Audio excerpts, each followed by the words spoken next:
Titanic एक ऐसा नाम जो अपने आप में ही रहस्यों से भरा हुआ है। शायद ही इस दुनिया का ऐसा कोई शख्स होगा जो टाइटैनिक को नहीं जानता होगा।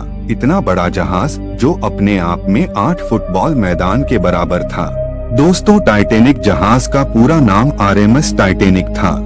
RMS का मतलब होता है रॉयल मैनशिप। टाइटैनिक इतना बड़ा था कि अपने समय काल की इमारतों से भी बड़ा था।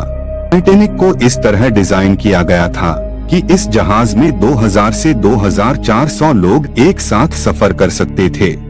इस जहाज को देखने पर ऐसा लगता था कि अटलांटिक महासागर में कोई छोटा सा शहर हो। जहाज दुनिया का सबसे तेज चलने वाला जहाज था। इस जहाज में जो हॉर्न लगा हुआ था उसे 15 किलोमीटर दूर से सुना जा सकता था। इस जहाज को बनाने का जिम्मा व्हाइट स्टार लाइन कंपनी ने लिया था। इस बड़े से जहाज को बनाने के लिए 3000 मजदूरों ने काम किया। इस जहाज को डिजाइन करना इतना आसान भी नहीं था। निर्माण करते समय करीब 9 मजदूरों ने अपनी जान गंवाई थी।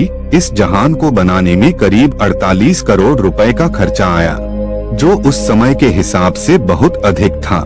इस जहाज की लंबाई 882 फीट लंबा था और 52 फीट चौड़ा था।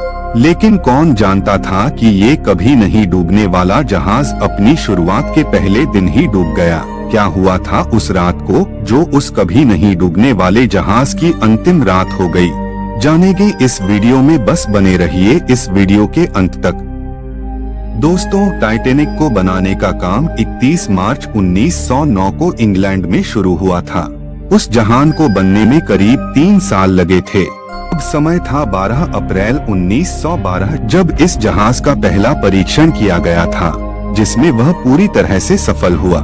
यह जहाज उस समय की एडवांस तकनीकी के साथ बनाया गया था, इसलिए जहाज को बनाने वाले लोगों का इस जहाज पर इतना विश्वास था कि यह जहाज कभी भी नहीं डूब सकता है, चाहे कैसा भी समुद्री तूफान हो या बड़े से बड़ा संकट। यह जहाज हर तरह की परिस्थिति को पार कर लेगा। जहाज अप्रैल 1912 की शाम को 150 किलोमीटर का परीक्षण सफलतापूर्वक पूरा करके वापस आ गया और इसी शाम को इस जहाज को ऑफिशियली लॉन्च के लिए अनुमति दे दी गई। इस जहाज में 3 क्लास के कमरे मौजूद थे: फर्स्ट क्लास, सेकंड क्लास और थर्ड क्लास। पहली क्लास का टिकट 2,70,000 रुपए का था, सेकंड क्लास का टिकट 1 लाख रुपए और थर्ड क्लास का टिकट 2,000 रुपए था। इस जहाज में उस समय की आधुनिक सुख सुविधाओं से संपूर्ण था, जैसे कि स्विमिंग पूल, गेमिंग रूम, योग रूम, गार्डन, डाइनिंग हॉल और तेज चलने वाली लिफ्ट भी थी, जिसे ऊपर वाले कमरे तक पहुंच सकते थे। इस जहाज की लोकप्रियता इतनी थी कि सारी टिकटें बिक गई। वह समय आ चुका था जहां साउथहैम्पटन से काफी आगे निकल चुका था। वह इतना आगे निकल चुका था कि बस चारों तरफ नीले समुंदर के अलावा कुछ नहीं था। ठंडी ठंडी समुंदर में हवाएं चल रही थी। सब लोग झूमे हुए जा रहे थे। इसी समय टाइटैनिक के प्रथम बड़े ऑफिसर ने जहाज की गति को बढ़ाने का आदेश दे दिया, ताकि जहाज समय से पहले ही न्यूयॉर्क पहुंचकर सभी मीडिया वालों को हैरान कर दे। लेकिन यह कोई नहीं जानता था कि जहाज की गति को बढ़ाना उनकी वह पहली गलती थी जो उन सबको मौत के मुंह में ले जा रही थी। शाम की धीमी रोशनी में जहाज आगे बढ़ रहा था। अब जहाज को निकले हुए करीब 3 दिन बीत चुके थे। इन 3 दिनों में जहाज के अंदर एक दुर्घटना भी घटित हुई थी। दरअसल क्या हुआ कि जहाज के निचले हिस्से में आग लग चुकी थी, लेकिन यह आग उस समय लगी थी जब जहाज साउथ एक्टर से रवाना हो रहा था। लेकिन यात्रियों को इसकी जानकारी नहीं दी गई, क्योंकि अगर यह ट्रिप कैंसिल हो जाती तो सारे पैसे रिफंड करने पड़ते, क्योंकि सारे टिकट्स पहले ही बिक चुकी थी। इसलिए इस आग को नजरअंदाज कर दिया गया था। हालांकि पिछले 4 दिनों का सफर बिल्कुल अच्छा गया था। आज चौथा दिन था। शाम को जहाज अपनी तेज रफ्तार के साथ आगे बढ़ रहा था। रात का समय था और इस समय आसमान में चांद भी नहीं था, इसलिए इस अंधेरे में समुंदर में बहुत दूर तक नहीं देखा जा सकता था, क्योंकि अधिक दूर तक देखने के लिए जहाज के टीम को एक दूरबीन की आवश्यकता होती है। लेकिन वह दूरबीन लॉकअप में थी और उस लॉकअप की चाबी दूसरे कैप्टन के पास थी। और उस दूसरे कैप्टन को जहाज रवाना होते समय ऐन वक्त पर बदल दिया गया और वो चाबी देना भूल गया था। अभी कैप्टन के फोन पर रात को 11 बजे 1 घंटी बजती है और उनको बताया जाता है कि टाइटैनिक के रास्ते में एक बहुत बड़ी बर्फ की चट्टान है जो टाइटैनिक से टकरा सकती है। और ऐसी ही करीब 6 बार चेतावनी दी गई, लेकिन कैप्टन ने गौर नहीं किया क्योंकि वह बर्फ की तैरती चट्टान थी जो रात के अंधेरे में दिखाई नहीं दी।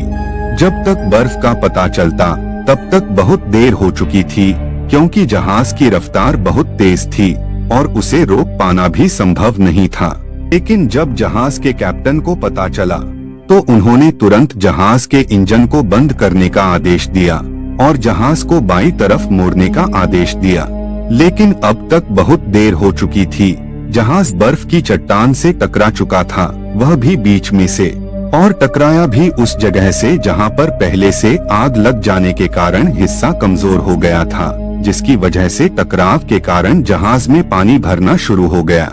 टाइटैनिक के निचले हिस्से में पानी भरना शुरू हो गया था। यह करीब आधी रात का समय था, जिसकी वजह से सारे यात्री सो रहे थे और उनको यह भी नहीं पता था कि यह उनकी अंतिम नींद होगी। जहाज के कर्मी दलों ने उनको उठा दिया और उनको लाइफ बोट के पास ले गए। इस जहाज को इस तरह डिजाइन किया गया था कि अगर पानी चौथी मंजिल तक भरे तो अभी जॉर्ज नहीं डूब सकता था, लेकिन पानी धीरे धीरे छठी मंजिल तक भर गया। अब सभी यात्रियों को लाइफ बोट की मदद से बचाने का कार्य किया जा रहा था, लेकिन एक गलती यहाँ भी हुई। इस जहाज में 40 लाइफ बोट की जगह थी, लेकिन रखी केवल 16 ही क्योंकि सभी का मानना था कि यह कभी नहीं डूबने वाला जहाज है। जहाज के प्रोटोकॉल के मुताबिक सबसे पहले महिलाओं और बच्चों को बचाया गया। उस जहाज में एक म्यूजिकल ग्रुप भी था जो उस समय तक म्यूजिक बजा रहे थे ताकि सभी लोग इस स्थिति में हौसला बनाए रखें। लेकिन अफसोस इस म्यूजिकल ग्रुप में से किसी को भी नहीं बचाया जा सका।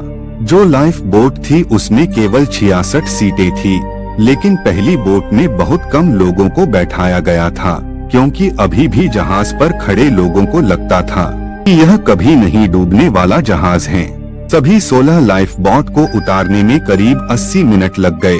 जहाज धीरे धीरे डूब रहा था। इस जहाज के द्वारा कई रॉकेट को आसमान में छोड़ा जा रहा था ताकि दूसरा आसपास का कोई जहाज सहायता के लिए आगे आ जाए, लेकिन ऐसा कुछ नहीं हुआ। जहाज में पानी भर गया, जिसके कारण शॉर्ट सर्किट हुआ और पूरे जहाज की लाइट चली गई। जहाज के आगे वाले भाग में पानी भर गया, जिसके कारण जहाज आगे से पानी में समाने लगा और पीछे से हवा में उठने लगा। पीछे अत्यधिक भार होने के कारण बीच में से जहाज के 2 भाग हो गए। रात के करीब 2:30 पर जहाज सागर की गहराइयों में समा गया और इसी के साथ ही 1500 लोगों ने अपनी जान गंवा दी थी। हालांकि कुछ लोगों को लाइफ बोट दी गई थी, लेकिन उस समय सागर का तापमान -2 डिग्री सेल्सियस था, इसलिए ठंड के कारण लोगों की मौत ज्यादा हो गई। जहाज पर से अंतिम छलांग जहाज के कैप्टन ने लगाई, लेकिन 2200 लोगों में से केवल 174 लोगों ही जीवित बच पाए। हालांकि लोगों को बचाने के लिए एक अन्य जहाज सुबह 4 बजे पहुंचा, लेकिन अब तक बहुत देर हो चुकी थी। बस वह जहाज जीवित बचे यात्रियों को लेकर न्यूयॉर्क पहुंचा। अगर दूरबीन होती तो शायद टाइटैनिक जहाज एक फुटबॉल मैदान जितने बड़े बर्फ के टुकड़े से टकराने से बच जाता। दोस्तों, इस जहाज में मारे गए यात्रियों के लिए कमेंट में 2 शब्द जरूर लिखें। जय हिंद।